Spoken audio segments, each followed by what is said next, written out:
Welcome to the Cyber Sangha podcast. Cyber Sangha is a program of free live broadcasts, launched in 2009 by renowned teacher and author Tenzin Wangyal Rinpoche. Join us as we draw on ancient Tibetan wisdom to discover how to connect with our best self and live to our highest potential. The following conversation, The Problem of Identity in Buddhism and Psychoanalysis, happened on January 27th, 2022, is a science and spirituality dialogue with Tenzin Wangyal Rinpoche, Mark Siegert, and Harvey Aronson. This was part of a year-long series, A Year of Body, Speech, and Mind. This content is for informational purposes only. Listeners should consult medical professionals for any physical or mental health concerns. Please use headphones and do not meditate while driving or operating machinery.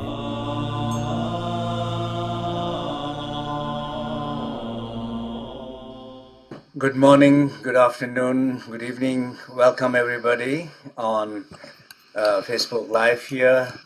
I am very happy, very excited to have this conversation. This has been deep in my heart. I'm always curious, wanted to learn for years now, and about, generally speaking, Western psychology and also Eastern philosophy from Buddhist perspective, particularly Dzogchen tradition.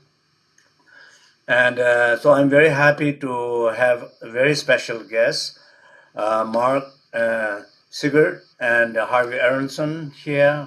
Welcome you both here, and just wanted to say a few words. Mark, psychotherapist, psychoanalyst, and former member of Harvard and University,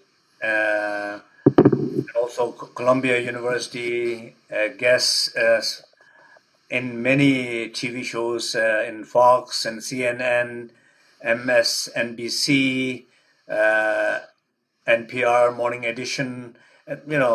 Seems like you've been in many shows there, and also been practicing for many years. And personally, I really have a wonderful time with Mark and Shelley, a friend of us, having conversation about specific topic about the DID for last year. Many sessions we have, just three of us Zoom having conversations. I've learned a lot, so welcome, Mark.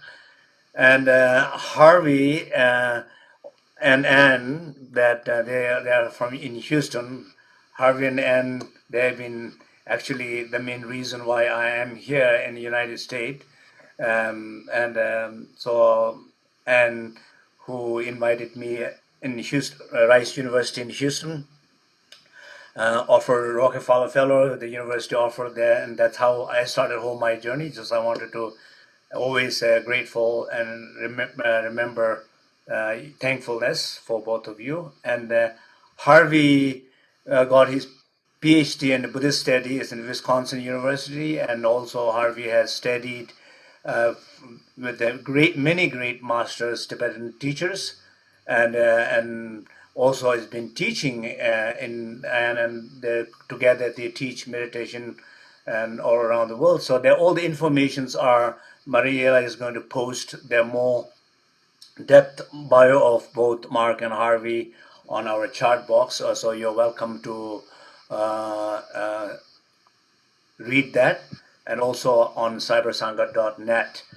So our conversation today is the identity, issue of identity, a problem of identity from psychoanalyst perspective and Buddhist perspective. And I know like it sounds like a problem of identity, sounds like a negative way of kind of bringing it up, but it's definitely it's a very important topic. I feel it's a very important topic, especially last number of years. I even wrote a poem called "I'm No One." Who am I? I'm no one. I can be anyone. So it has all to do with these different poems that I wrote. It has to do with something with identity. And I feel also in my own personal journey that there really sense of I'm no one, I'm nothing. That sense of um, bringing that sense of lower down myself, and but not like a giving torturing myself. I don't feel that. I feel more empowered being no one rather than controlling and controlling situation and feeling powerful. I don't believe in that. So letting go of everything. The identity has been very important question and journey in my practice for myself. So that also has been reason why I wanted to have this conversation. And in Buddhism in general, that I think also it's true that identity is the main thing, what we call nganzi, self-grasping, dangzi, you know.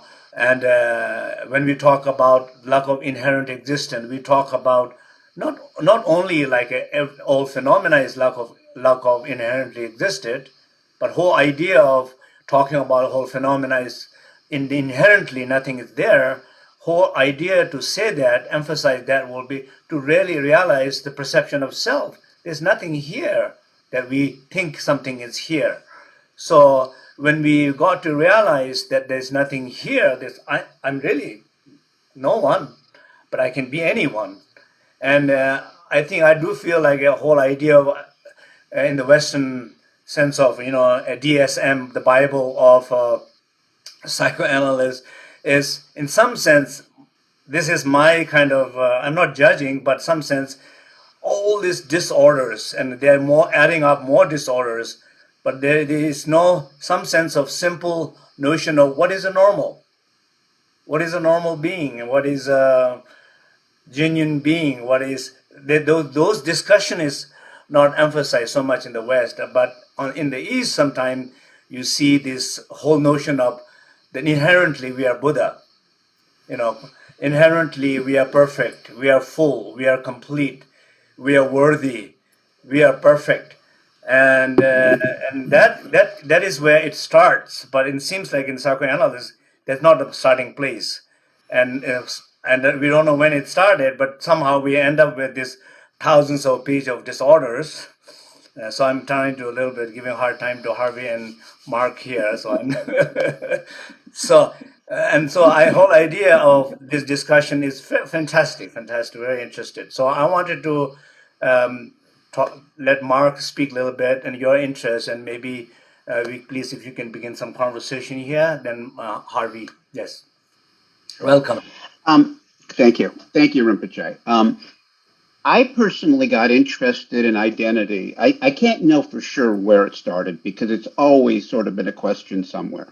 But one of the things as a therapist that came very early on is when somebody repeats a behavior or does a pretty bad behavior, where does that come from? When we have patterns in relationships that we don't like, where does that come from? Well, my first understanding was often a transmission from one's parents, where we internalize things. In the West, we see it as things that were painful, things that hurt, and we don't know we're internalizing it. But one of the things we saw repeatedly are people who are physically abusive, people who are sexually abusive, people who do these things. Most of the time, we're victims of exactly that. So some part of them has come to identify with someone that was painful, and particularly painful in their lives.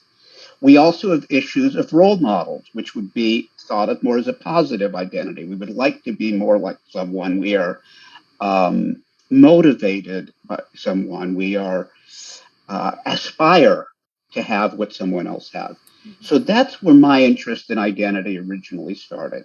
And then as a therapist, I often found myself listening for changes in voice, changes in tone, changes in style. And it'd be an interesting question, or some would say they're depressed or they're feeling something.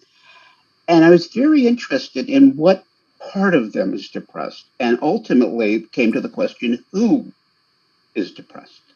Because when you talk about no one, then there's an identity at play there. So that's where I started. Harvey? So I'm a little bit late to this party, and clearly Mark and Rinpoche have been having conversations about identity, and we do have a long history, probably at this point about 30 years with Rinpoche. And we've had conversations over the years. And so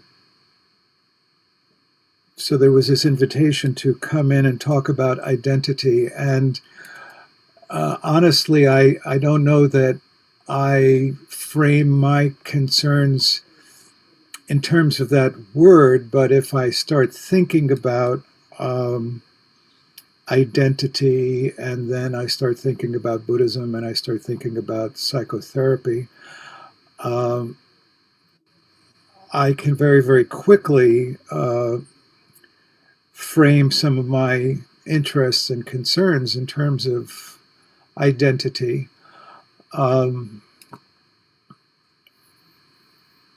One of the questions that came up was, what might I have to say about all of this? And the first thing that just occurs to me, I want to address something that you said, Rinpoche, about this orientation towards disorder. There's actually a pretty big sea change going on in psychotherapy as we speak. There has been awareness that the origin of psychotherapy, to the extent that Buddhism arose out of samsara, psychotherapy arose out of the medical establishment. That's its source, and the medical establishment looks at problems. And there is a kind of self-awareness now in the psychological world, especially I've been training for the last 7 years in a particular orientation called accelerated experiential dynamic psychotherapy. It's quite a long title, but it is now taking account of, and there's a whole world called positive psychology, and it's a very, very rich area of research, writing, and it has to do with what is not only normal, but what is also flourishing. So there is more and more attention coming towards what is normal and what is positive, what is growth possible in psychological world. And I think that's a welcome change, and it's very, very positive for the field. In terms of my own interest and my own history, I really started off as a kind of Buddhist fanatic, frankly, and was not interested at all in psychology, kind of actually anti-psychology. And then in 1977, when I'd already been involved heavily with meditation and practice for about 6 years, I started having panic attacks. And when I went to the doctor, he offered me 3 options. One was psychotherapy, one was biofeedback, and one was medication. And I was hoping not to go on medication if I could avoid it. Psychotherapy, I mean, why would I want to create more thoughts when everything I was doing was trying to suppress and get rid of thinking in my meditation practice, as I understood it, at least. So we did biofeedback, and I thought, well, that would be like meditation, which it was. And I did fairly well, but I did fail the final exam where the doctor asked me a emotionally charged question, and I just could not bring myself to relax. And that was shocking, because I had spent, like 10 weeks learning how to successfully calm down, but in the face of something that was in fact emotionally charged, I failed, and that was humbling. It was a turning point, and I said, well, clearly there's still something that I need to do. And I kind of decided, I'll go into psychotherapy. I didn't want to. And I was not it was short-term psychotherapy. It it was a short-term dynamic psychotherapy, and that's what I'm sort of studying now. Turned out the person was actually, he's an author and he's quite known. His name's Jeffrey Binder. He was a very good therapist. And I was completely shut down emotionally at that point. And then I was noticing in the course of therapy, after about 5 days after our session, I'd be a little bit grumpy, which was unusual because I wasn't allowing myself to feel anything. And then 3 days after the session, I'd be a little grumpy. And then finally, I became grumpy in the session itself at the therapist. But I was so shut down, and he was sort of like, he said something that irritated me, which I wasn't letting myself get irritated. And he said, well, like, what's going on? And I had learned this kind of Theravada way of speaking English.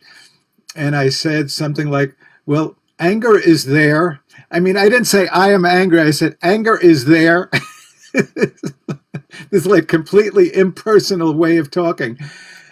And it was shocking. It was like, what? I surprised myself. And that, it was so shocking. It was as shocking as my first exposure to Asian thought was with Richard Alpert became Ram Dass. I had a kind of conversion experience when he talked about meditation and LSD. But this experience of seeing that I was actually upset when I thought there was nothing wrong in my life, except that I was having panic attacks, and I had no idea how everything in my life was contributing to my panic attacks. I was just shocked and interested and curious. And I wanted to learn more about it. And that I did not get tenure as a professor, and I decided to study psychotherapy as a social worker, in which I've been now studying now for 30 years, 35. And so over the course of my deep involvement with Buddhist practice and my deep personal involvement with therapy, both as a patient and then as a therapist, I have been, of course, very, very interested in, why when I was doing all this meditation and advanced meditation, why did I have panic attacks? Now everybody's doing mindfulness, and I've been doing a lot of mindfulness, but it didn't prevent me from having panic attacks. What was the issue?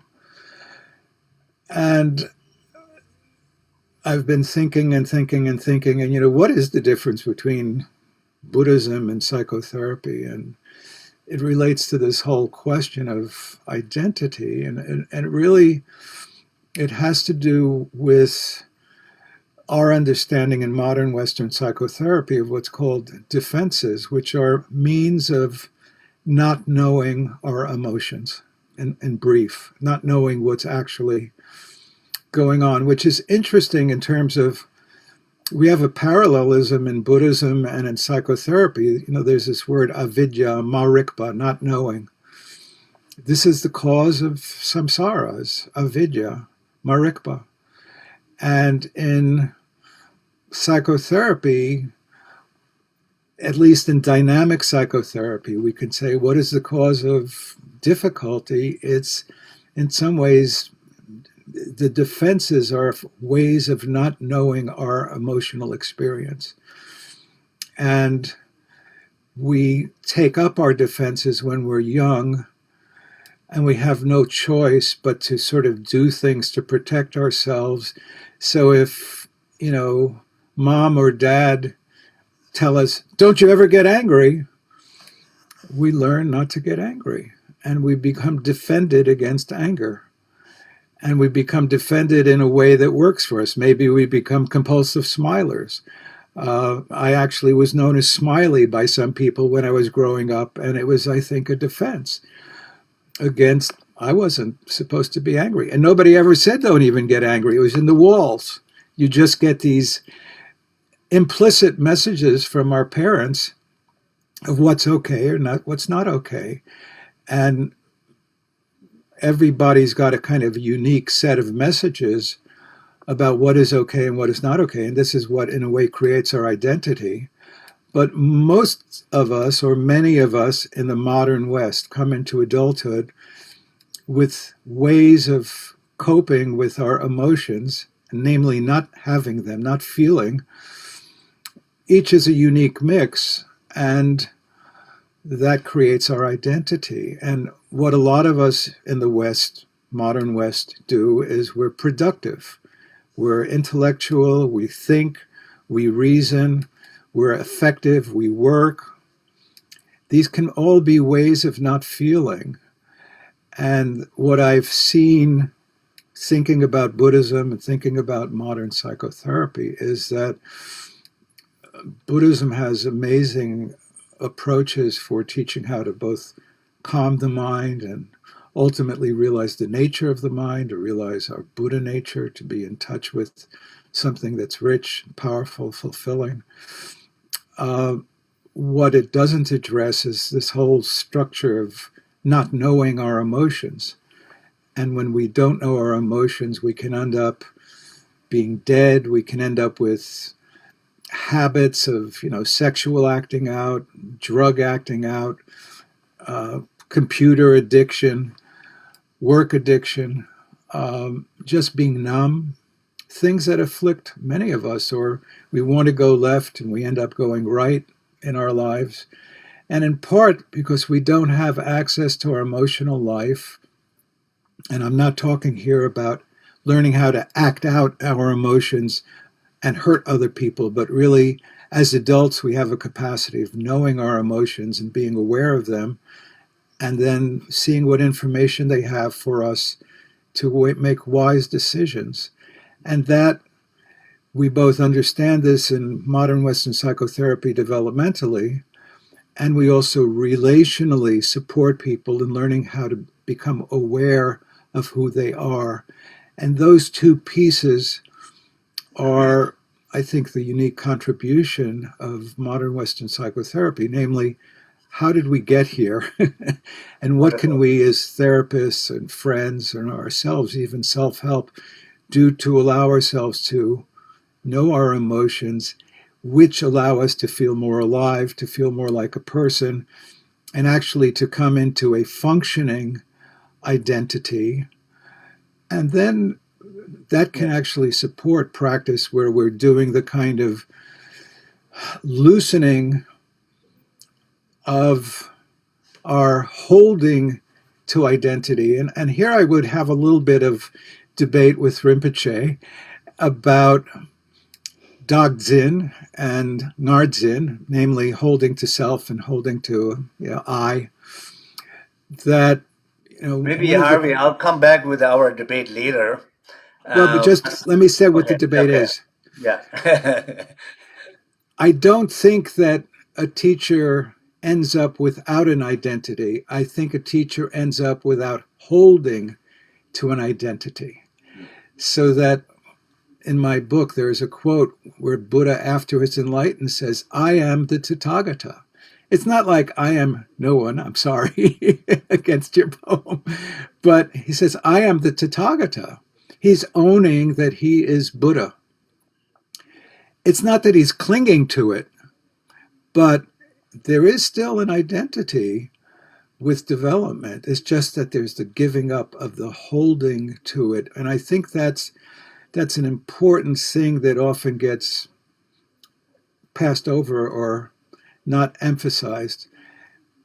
Teachers have identities. It's just they're not bound by identities. And so Rinpoche can say, I can be this, that, or the next thing. Yes. Sure. That's fine. So I think I'll let Mark, if you wanted to just kind of, maybe some people might not know very much psychological term of what defenses is. Just brief kind of say what that is, and then if you want to share something, then I will happy to respond to what Harvey said. Yeah. Absolutely. Defenses have many different words. Harvey described one function, which is to not know who you are, not know what you feel, to push those feelings away because they're uncomfortable. But defenses can also be against knowing what you behave, what you're thinking, what you're doing, because they create pain or anxiety or distress. So I think that's, at least in some of the Buddhist traditions, very much the core of the work that's done. But in psychotherapy, it is also, or at least I think when therapy works well. I do differ a bit from Harvey, and at some point, maybe we'll get into a discussion about this because one of the things that Harvey talked about was positive psychology only in a positive way. And I'm going to talk about some of the drawbacks of positive psychology at some point because it can actually end up with therapists encouraging people not to feel the negative things they do feel. So sometimes you can't engage someone, but that's another question for later. Go ahead, Rinpoche. Okay, so you're done. Okay, so well, thank you so much for both, and I think it's a very exciting here. Just wanted to clarify Harvey point is, first of all, I never said I don't have identity, and um, I would never say that because, from point of view of the Buddhism, is that until you become fully enlightened, then you don't have identity, which is another discussion. As Harvey is saying, I do not agree with Harvey that the I. It's sometimes in the Buddha it will say something I or some refer to something I. It's not saying that I have Dangzins there or Nganzins there. There's no sense of that identity is not there, but a point of making something, it is said that way. So it's not, then Buddhism never says the Buddha has a Nganzi and Dangzi, never, ever. So that is totally different. But as for personally, when I talk about earlier, as my own journey is that, one of the things I admire so much, respects of my teacher, Yongzi Rinpoche, his ability to let go of the monastery role, the responsibility, the meetings, the decisions, even finance, and just his ability, he did everything when he was doing it, but and point where he let go of everything. And it doesn't mean he does not have identity, but he's willing to let go of all of his roles. That what somehow he in the West probably sometimes we are not able to let go. Our Donald Trump, our president, is one good example of it. The power when anybody is in the power, we don't let able to go that power, that position, that rank. It's a very much holding on the power is identity to give us strength. And Buddhism, and in particular in the Dzogchen, whole idea is you will realize you are perfected, you are full, you are complete when you let go of all the identity, what you're holding on, which you are not. Then only you will recognize that you are full. But so my question to both of you will be in the issue of identity will be in the Western analysis or psychology or in a DSM. What is who are we apart from all these thousands of pages of disorder that we always tend to seems like saying when you are not something, then you're saying you are DI, for example, multiple personality. Okay, before 1994, it was called multiple personality, and then after 94, it was called DID. So, in some sense, who are we, apart from when we are disorder of this or that? And that I think I would like to, in the Western psychoanalysis, are we trying to at least give them some sense of who they are, or we are always trying to introduce them who they are not? That's a wonderful question. I don't try to give anybody a sense of who they are, except at times if they're insistent, I'm not this, or I'm only this, then I'm challenging who that they are. But I am absolutely interested in what only comes out in moments that I would describe as fluid, moments that there is a flow, moments that they are speaking in a different way, a different tone, a different manner than I'm usually hearing. And that's, I want to let usually go. I want to hear it. I want to let it. And I'm not defining for them who they are. So some sense in a Western psychoanalysis, what Mark, your point of view is that when you hear a tone, when you hear a particular vocabulary, a particular kind of the way the posture of their body, whatever, they're expressing some sense of who they are not. They're Yes. not showing who they are. But when in a Western psychoanalyst and psychotherapist, when you understand the patient is trying to express something about themselves who they are not, um, which some sense we encourage that, right? But then when we are able to work with that, in some point we kind of have to, where do you try to bring them? I mean, there's no sense of, okay, you're not that. You're not that fear. You're not that who has been traumatized, or you are not that anger. But then somehow, when that communication ends, somehow, how do we get to the place, some sense of who you are? That way, who you are is not very clear for me in the Western psychoanalyst here. And also, I wanted to say, Harvey, what you said earlier, I'm not sure I understand what you're talking about. I do see that problem, but I'm not sure that problem is same for everybody, which is the defensive system is that in our work, for example, we clearly, like in the Dzogchen tradition, it clearly says, get angry and see who is angry. Get jealous, then see who is jealous. It never, ever encourage or suggest not to express your emotions. It always encourages to express your emotion, not suppress, not deny, allow it to manifest, and allow it to stay there, allow it to express, allow it to release. Then finally, when these destructive emotions are processed by themselves, and when they're gone, then the dynamic energy manifests. That's the way what they're called self. Dynamic energy manifests. Then your positive side of who you are, your confidence, your joy, your love will manifest. So I know, like in sometime maybe when the teachers, when they teach, or practitioners when they practice, I do see that kind of in the East. I also see more in the West that people, when they come to the Dharma, they don't necessarily do enough work or their personal stuff of their everyday life. They avoid issues. They have issues with their work. That would be maybe a good reason to go to the retreat. They have issue with their relationship. That would be a good reason to go to a 3-year retreat. Or they will have issues with dealing with themselves. There will be issue to find someone else. They use these things to avoid the facing the truth defensive system. But the Dharma never encourages that. Neither in the Buddhism, for sure not in the Dzogchen. But individual doing that doesn't mean that Dharma does that or Dzogchen does that. That's very different. So I don't, that's what I'm trying to say to Harvey. So maybe Harvey, you want to say something? Yeah. So all is great. There are so many things that I could address. Briefly, there is a whole field of psychology which is called self-psychology, started by Heinz Kohut. And he had an interesting definition of the self, which I'm not going to probably do full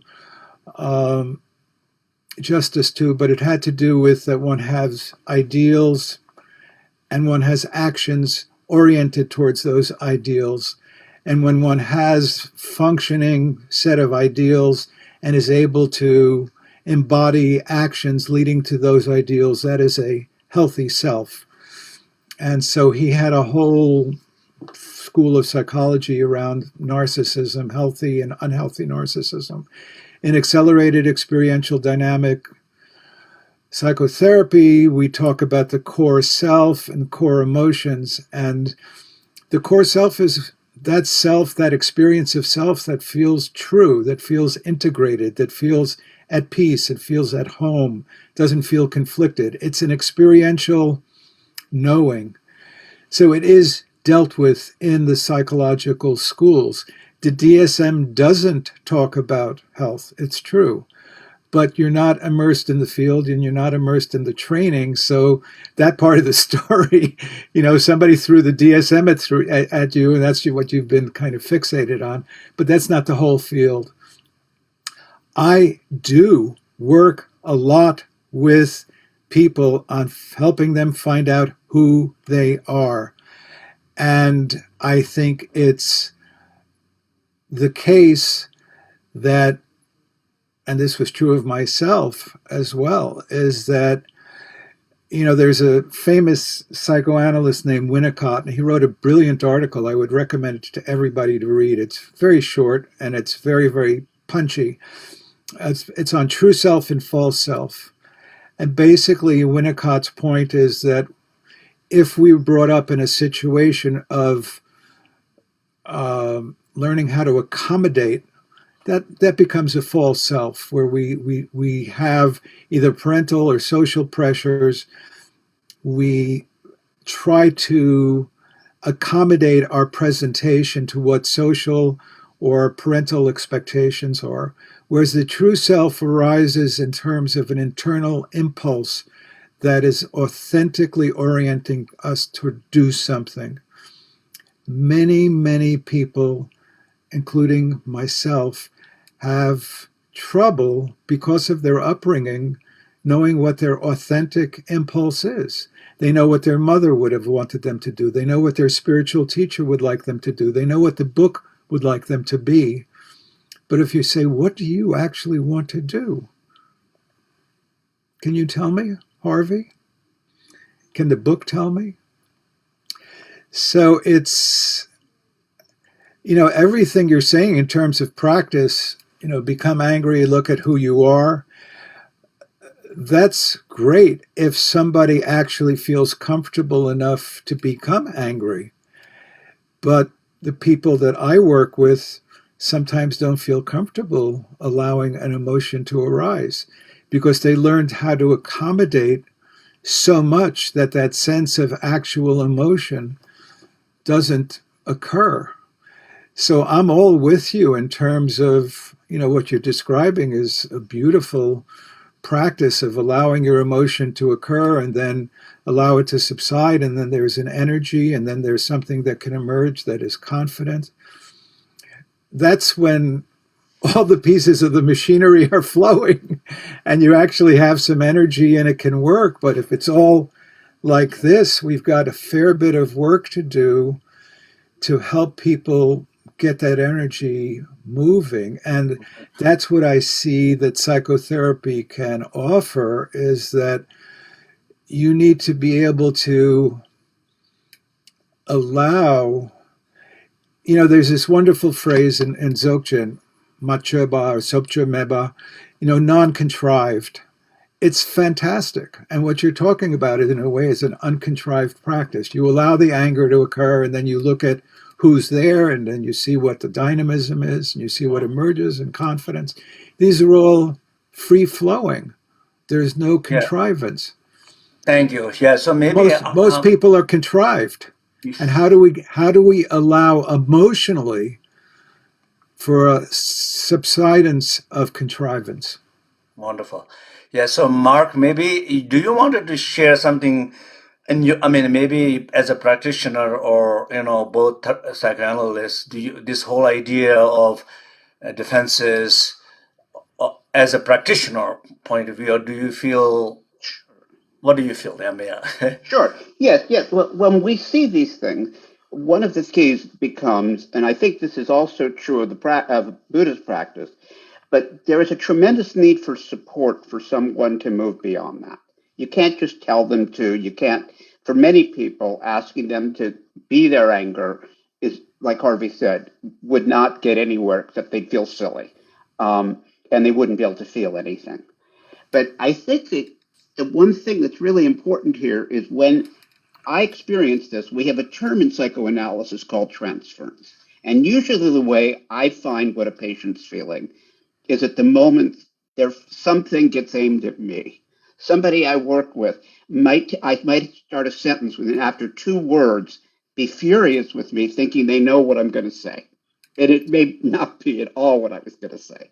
But this idea, traditionally in psychoanalysis, is these feelings get transferred onto the therapist, and then the therapist has a chance to work with them. And that's really the core in a way. But I think what more modern therapy does, we pay attention to that, but far more. We're looking for a way to engage someone, and often engaging in them, and for any of these things to come out, takes them feeling a tremendous level of support, which I also think is true of a good Buddhist practice. In my experience as a meditator and my experience of what I get the most out of, it's always with a tremendous level of support. There's a lot of the ritual is feeling that support, building that support, being in touch with it, so that one can then experience these things that one wants to eventually release. So there's a similarity in the way we find these parts of ourselves. So let me just hop on that, because I think this is a crucial issue, and it's kind of, in a way, circular.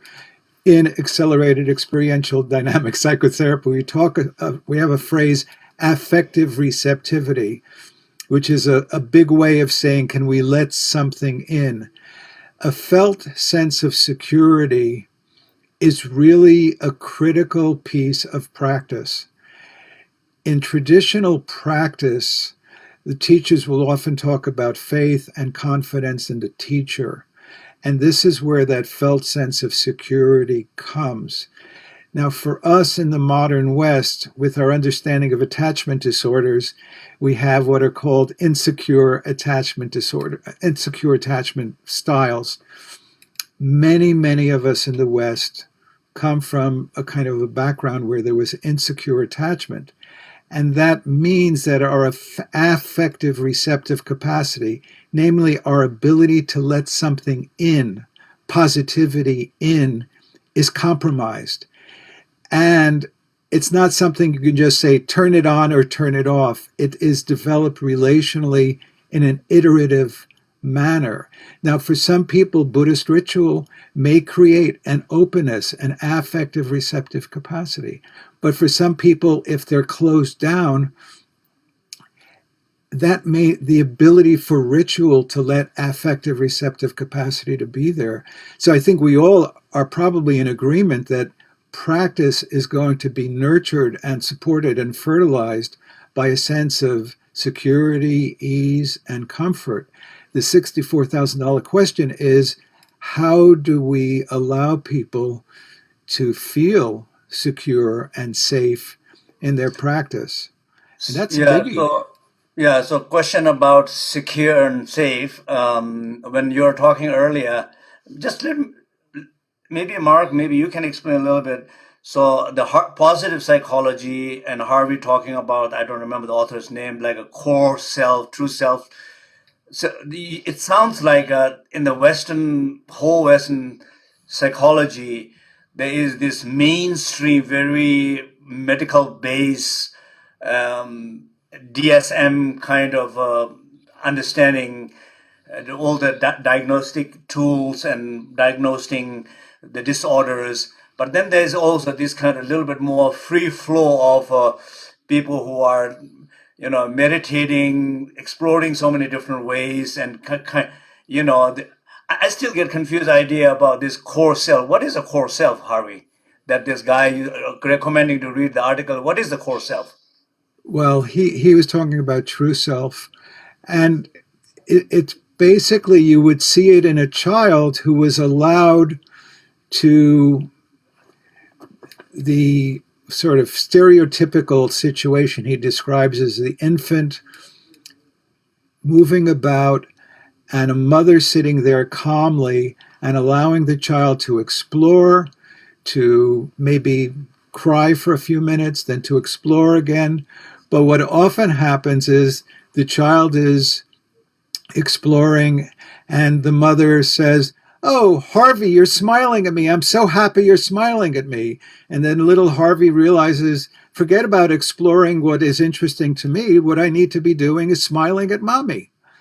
And so I develop a sense of who I am in relationship to mother. My sense of self is tied into her, as opposed to I see something and I'm interested in exploring it.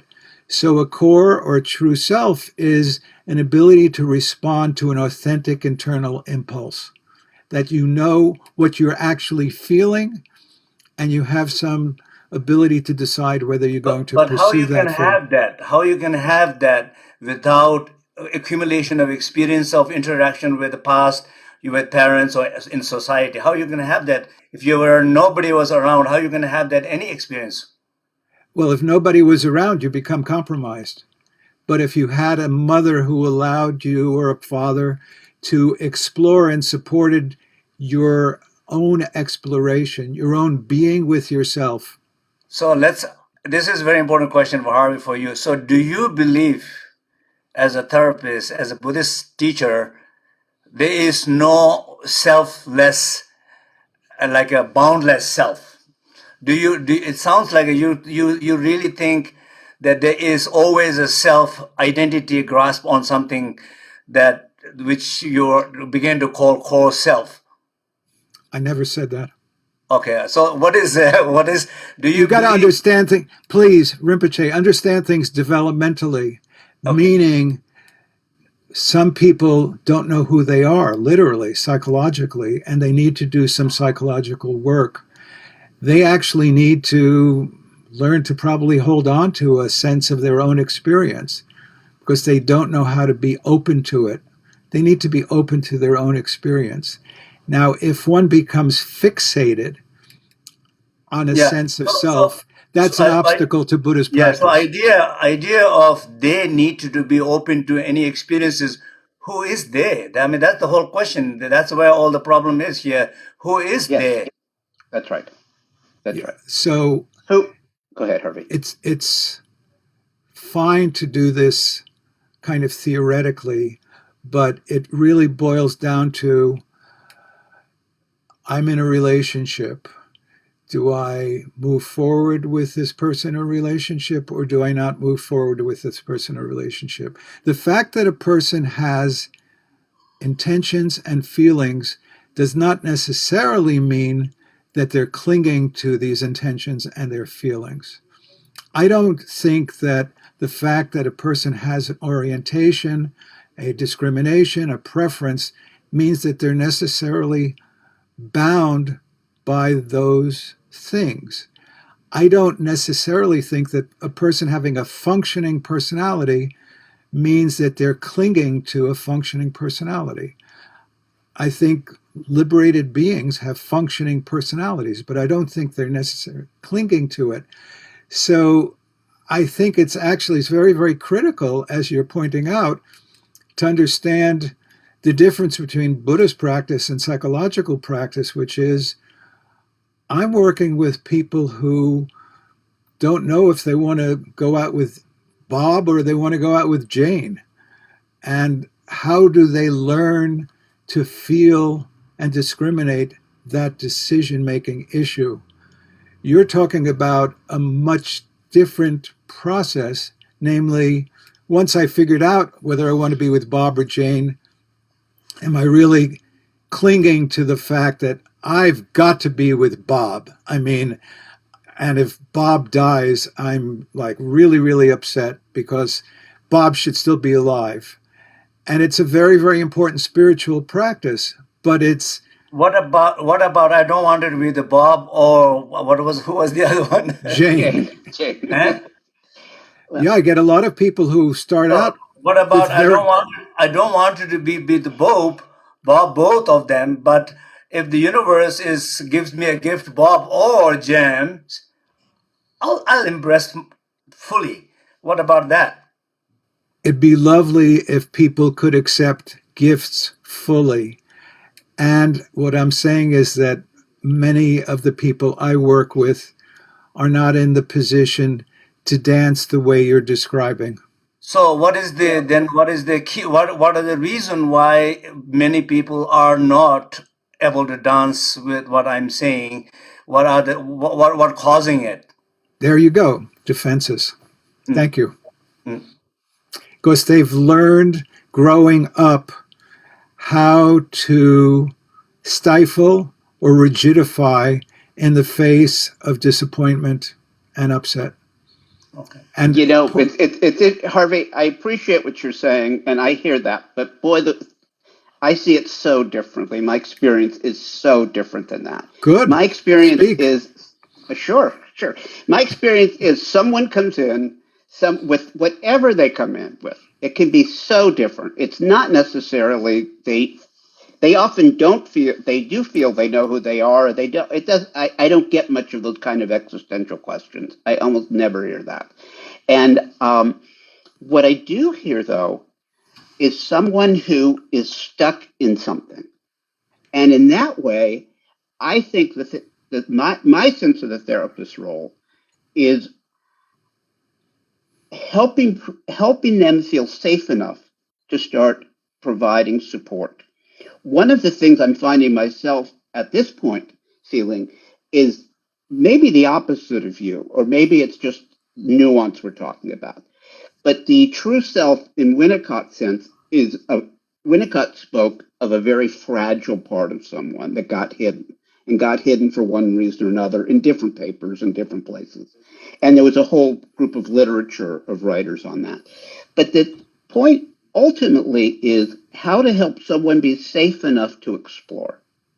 And I don't think that comes out of a methodical or I don't see it in a structured way in therapy at all. What I do see is similarities of helping someone feel safe enough to express, perhaps through confrontation at times, because they need it. If they're acting out, they're doing something destructive, they don't see it. It has to just be brought up to them. And still, that may be the issue. But to me, over time, I'm starting to feel that when a meditation teacher is really reaching me, and I'm speaking for myself here, there is a way, it's not that far. I don't know if it's that different from this, because then it becomes a way to encourage whatever comes up, to let it be more and more spontaneous, and then to follow that. So I'm not quite in agreement in the way that at least the way I work with the way you do. Thank you, Mark. That's interesting. Yeah. So just one personal thing, Harvey. I was just thinking when one time we were talking about the teenage, and there you said, "Oh, it's good that when the child says, I hate you,' able to express that I hate you, and that is a healthy thing." And then I don't remember, you said something about one psychologist said that unless It's child, Winnicott again. It's Winnicott okay, it again. is him. Unless child can say I hate you, they can never fully love you. So that Yeah. was important thing. Yeah, I thought it was interesting and important. But the question that I have, I don't feel still getting. I mean, I'm not saying you're not answering. I'm just saying generally, I don't feel I'm searching and not. It's still up in the air. Is that like children who grow up in the West? They can say I hate you, parents, and then they feel like, oh, I feel my core self now. I am able to say that. Or children in the East, where you grow up in a very deep devotional traditional sense, when they're able to kind of say, even though they feel, they might be feeling, might be there, some kind of anger might be there, but even when they're able to go beyond that, then when they're able to say, the parents are like, I don't know, I love my parents. It doesn't mean suppress. Like our generation, my wife, my generation, we truly, it's not like our parents were perfect parents. They were abusive or times, but we truly feel, as much as truly one can feel, I think, that we feel respect and love. And even we have nice meals, we think, oh, I wish my mom was here with me. My wife says she is in a hot spring lying down. I wish mom will love this hot spring or something. There's a deep sense of love and respect there. And the children growing up here now in a situation, I'm not sure when they're growing up like that, you know, how the kids here will be, like I think it seems like in US particularly, it seems like a culture where the freedom is so distorted. If you look at drug abuse, uses of drug abuse and substance abuses and the food and many things, so much so in the name of freedom, and children's also in the name of freedom. I mean, they're exaggerating with the games and the internet and things like that. I mean, it still seems like how you can say the kids here when they can say that expressing that is true self, or if someone is expressing true devotion, saying they are suppressing their emotion. Yeah, so you're bringing up very complex issues. I just want to say one thing, Mark. There are people I work with who are very, very directed, and certainly making people more flexible is a big therapeutic goal, but that's a whole other conversation. But in terms of what you're bringing up, Rinpoche, I do think we would have to look at the comparative way in which you were brought up and I was brought up. And, the way I was brought up, what was popular in 1945 was, you would give a baby a bottle, timed bottle, and it was even in a book, when I studied psychology, they were quoting this in a book in psychology in college, what was being done in 1945. If you cannot resist this, you might be able to give your little child a little kiss in the evening, because maybe they would benefit from that. If they can't tolerate, being without a kiss, maybe you could give them just a little bit of a kiss. Namely, there was this whole model of creating a kind of autonomous child who would be fed every 4 hours, not more, not less, not according to their desire, but according to a schedule. And then affection, physical affection, would be doled out like with an eyedropper. Most Tibetan kids were not brought up that way. They were brought up, they were on mom. I've seen this, you've seen it, you probably experienced it. You were probably on your mother until you were 2.5, 3 or 4 years old. And then you would crawl away. And if you wanted to feed, you would feed. And if you didn't want to feed, you didn't feed. It's a very, very different system. Now, freedom is and autonomy are part and parcel of the way we do child rearing in this country. But the actual practices of child rearing have an enormous effect psychologically on the people who have grown up that way. And then there's the whole culture in the Asia of gratitude. I mean, in the culture, the value of gratitude is enormous. And in our culture, the value of gratitude is diminished. I mean, autonomy is worshipped to a sick degree, really, in some ways. So, I mean, it's not just freedom, but yeah. So what about issues. like autonomy is kind of diminishing? What about if when we, in some sense, when we don't know who we are and giving to so much freedom to who we don't know who is that a problem or not? It is a problem. It is a problem. Absolutely. Yes. Yeah. So it is a problem. So I appreciate, Mark, you bringing me into some focus. So it's probably speaking too much about the whole issue of who am I and what my choices are. And then there are individuals who are very, very directed and very, very opinionated, very decided. And that, of course, can become its own difficulty in therapy and life, because they're just so to-do-do.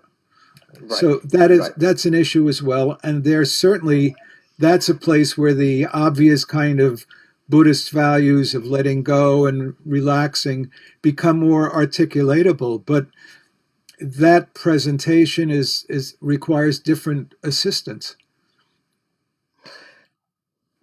Very interesting. Yes.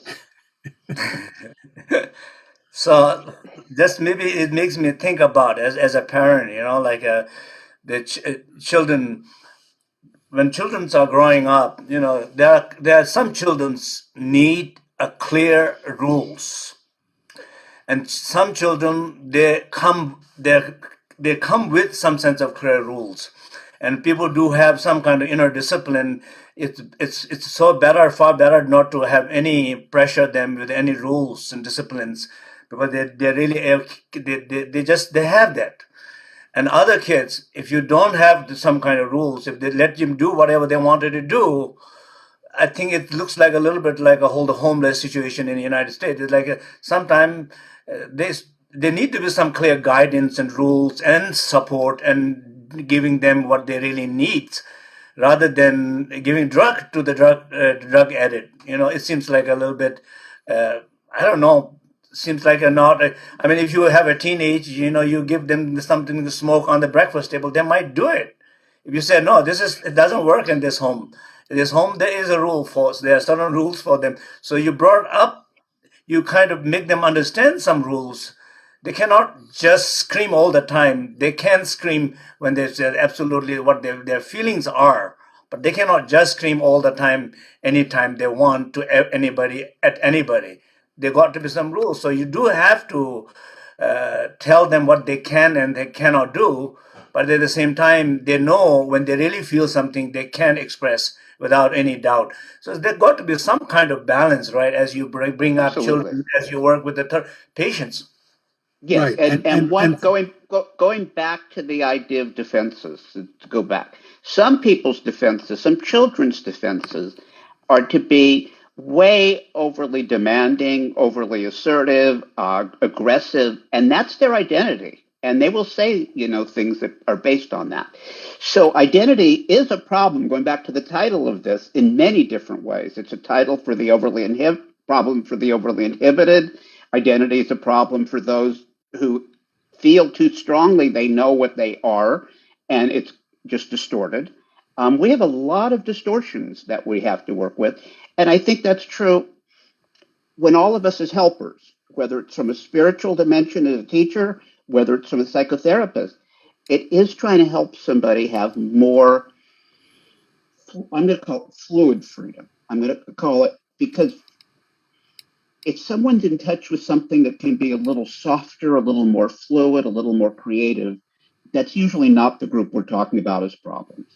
And to go back, Rinpoche, to your comment about the DSM, the real problem there becomes identity too. Because if we diagnose someone, we're rigidifying who they are. We're telling them who they are. We're reifying who they are.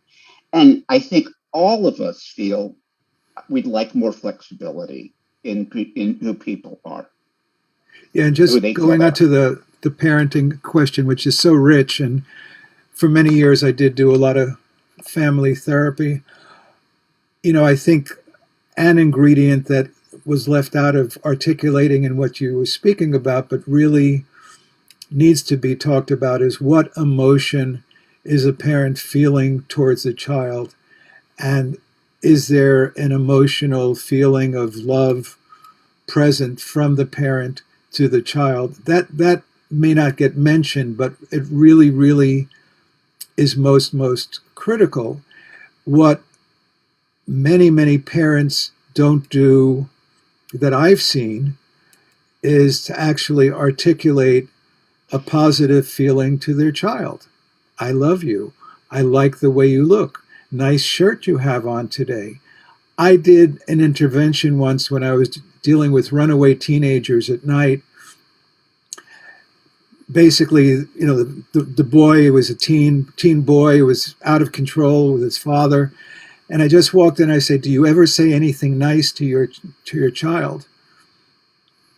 I said, could you say one nice thing a day to your child? Nice belt, nice hair. That's all I'm asking you to do for a week. Just one nice thing. I came back in a week and the child was totally calmed down. I mean, it was a little bit of an exception probably. But I think, of course, we need rules, we need guidelines, we need consequences. But to focus on any of those without looking at what's the nature of the relationship, what's the nature of the expression of positive emotion, many, many parents forget to exchange positive exchanges with their children. And that is the most powerful intervention of all. We call it social consequence of, I love you, you look great. And so, I mean, it's a rich conversation, but of course, I guess it applies the same for like a parents. Absolutely, I agree with Harvey. So that parent in the deep inside, you would do anything. You love your child fully. but you do see safety issue, education, and something some discipline needed to be there. You're Of trying course. to Yeah. find your best way to communicate to the child, saying there are things you can do, there are things you can't do, but we love you and this is for you, not for us.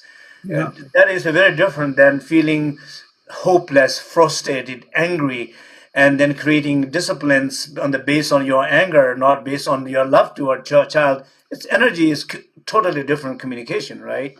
Yeah. Absolutely. And I'm going to give you a completely different example that I don't know as a therapist, but I'll never forget. Once I was at a beach and I happened to notice this little girl who was probably 7, I would guess. She was obese and she was digging castles and seemed to be very interested in the sand and building castles. Her mother periodically would tap her, and the child would look up and the mother would stick a French fry in the child's mouth. The kid would eat it without lifting her hands and then go back to work. And the mother would keep interrupting her, tapping her, and putting a French fry in her mouth.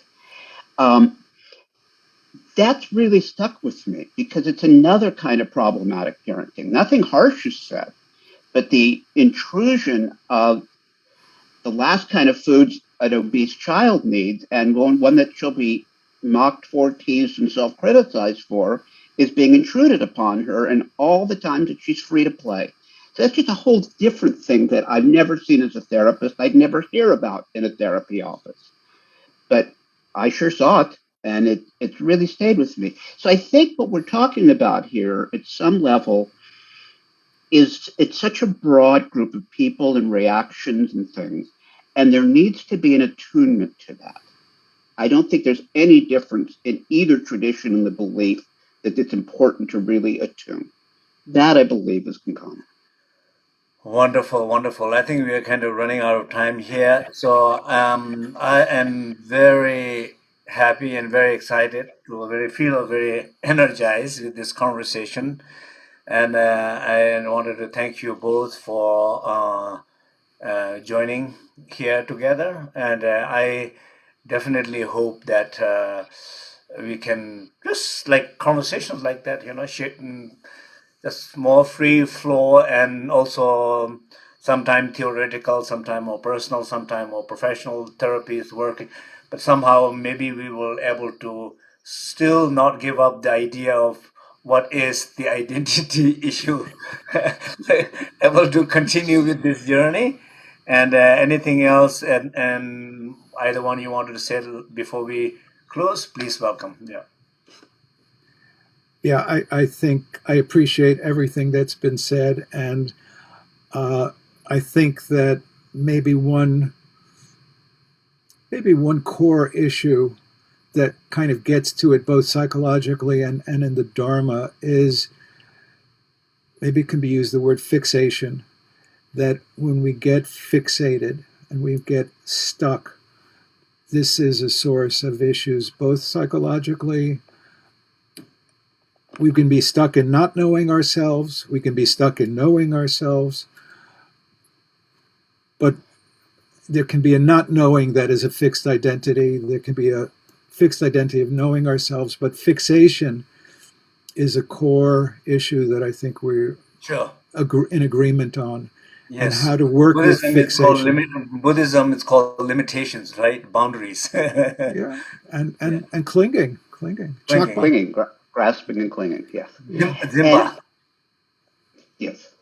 And I really am I enjoy this conversation a lot. I'd like the vitality, and I'd love to keep some vitality going in future conversations. That would be great. Thank you. So thank you again, both. And yes, definitely. Thanks. I hope maybe we can see when we can schedule another session. Looking forward for that. Thank you. Okay. Take care. Thank you. Bye-bye. Bye-bye. Thank you for listening to the Cyber Sangha podcast. If you'd like to learn more about Cyber Sangha, visit us online at cybersangha.net.